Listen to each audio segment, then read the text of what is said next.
In this class, we follow APA format. There are different formats for research. There's APA, there's MLA, there's Chicago style, and they all have their own conventions. But in this class, we use APA for research. The reason I use APA is because a lot of you all have very, very different majors. Not everybody has the exact same major. So APA allows a little bit more universal style that you may use in other courses as you move forward. So just to brief you on plagiarism again, because now we're getting more into research, so we have to really consider plagiarism more than ever now. When writing a research paper, you have to integrate sources, meaning you have to use sources that aren't always written by you. In fact, they're most likely not written by you.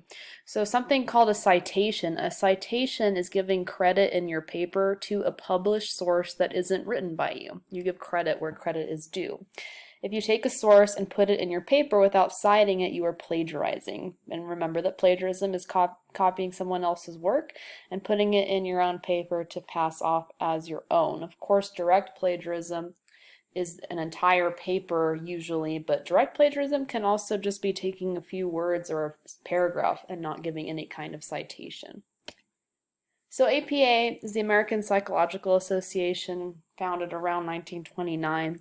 It uses more direct language, which is perfect for research, meaning it avoids flowery jargon, flowery speech. It's not a creative writing narrative. It's very direct and to the point. It's common in the social sciences, psychology, education, and science field, but like I said, as you move forward, you're taking different types of classes for your basics and for your major where you'll come across APA a little bit more consistently.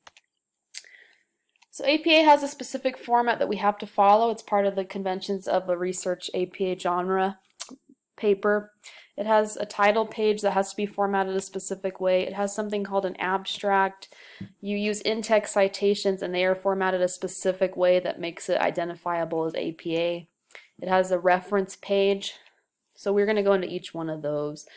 In all APA papers, they have to have a title page on the very first page of a report. It has the word running head at the top, plus title of the paper, student's name, and course at the center. So here is a picture of a sample APA title page. You can always do a quick Google search to get other references of an APA title page.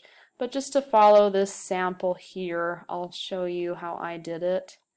So in the right hand corner where this arrow is right here, you have to have your page numbers in the right. You have to have the word running head just on the title page, so running head disappears after page 1. And then the title of your paper is in all caps, so make sure you have it all capitalized like this after the word running head, and those go on the left.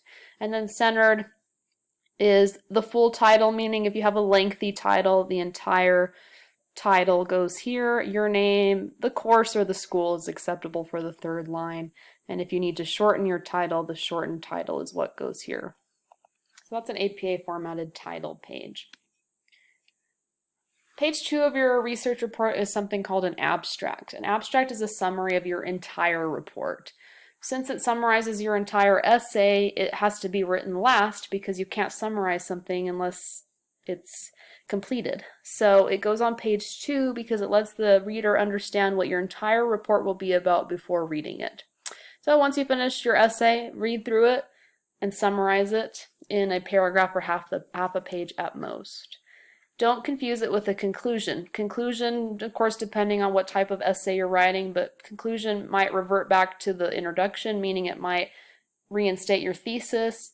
It might answer the so what. If it's a research paper, it might also be a call to action and be where you provide suggestions on how to solve an issue, so on and so forth. So an abstract summarizes the conclusion, but also talks about your whole research and what your argument is if it's an argument paper, or what different viewpoints you were looking at for a research report that has to examine different viewpoints. So an abstract summarizes everything. This is a sample abstract. Again, notice how the word running head disappeared right here, but the title of your paper still stays here in all caps.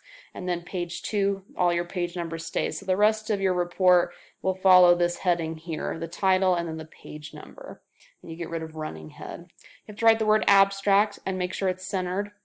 And abstract is, as it says here, brief, 150 to 250 words, a paragraph or half a page at most. It should not be an entire page. And your introduction doesn't follow after the abstract. The introduction goes on page 3. So you leave the blank space after the abstract on page 2.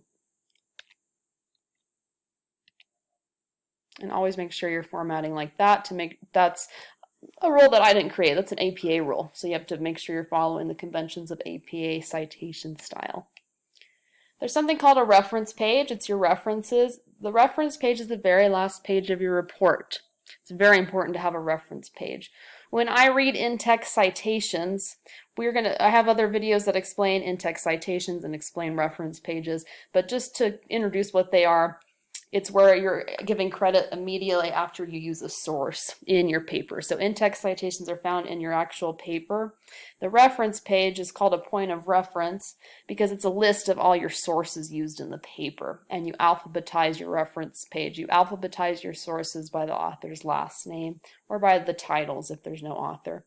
The reference page is very important because it gives final credit and more information about your sources that the in-text citations don't allow for. An in-text citation just has the author's last name of the source, year, and page number. Overall, of course, I have other videos that are explaining the variations of in-text citations.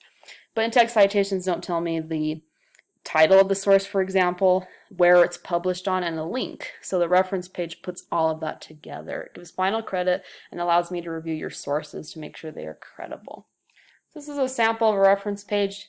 It usually is lengthier than 3 sources, but these are 3 sources. This is the first source, this is the second source, and this is the third source, and it is alphabetized. And you have to make sure you write the word references centered at the top of this page, and it's the last page of your report. Make sure you use the word references. If I see works cited, that's not APA, that's MLA. And bibliography, I believe, is Chicago style. So make sure you use that word references because that's an APA rule.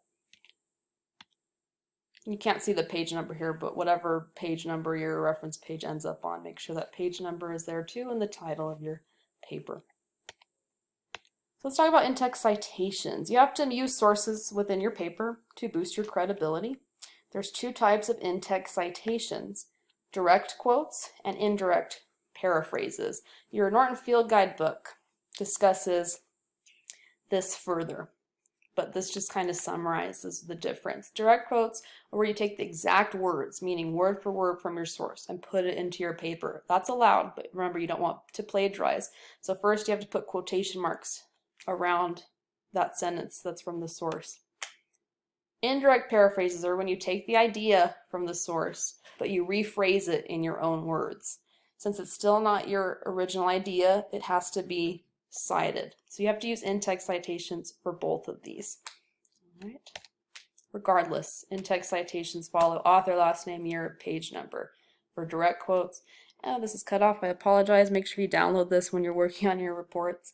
If it's a paraphrase, it's the same thing, author, last name, year, but you get rid of the page number. You don't need a page number for a paraphrase because you might be paraphrasing an entire paragraph, so a page number isn't needed. Page numbers for direct quotes help me find it more within the source. So let's do a little sample of a direct quote.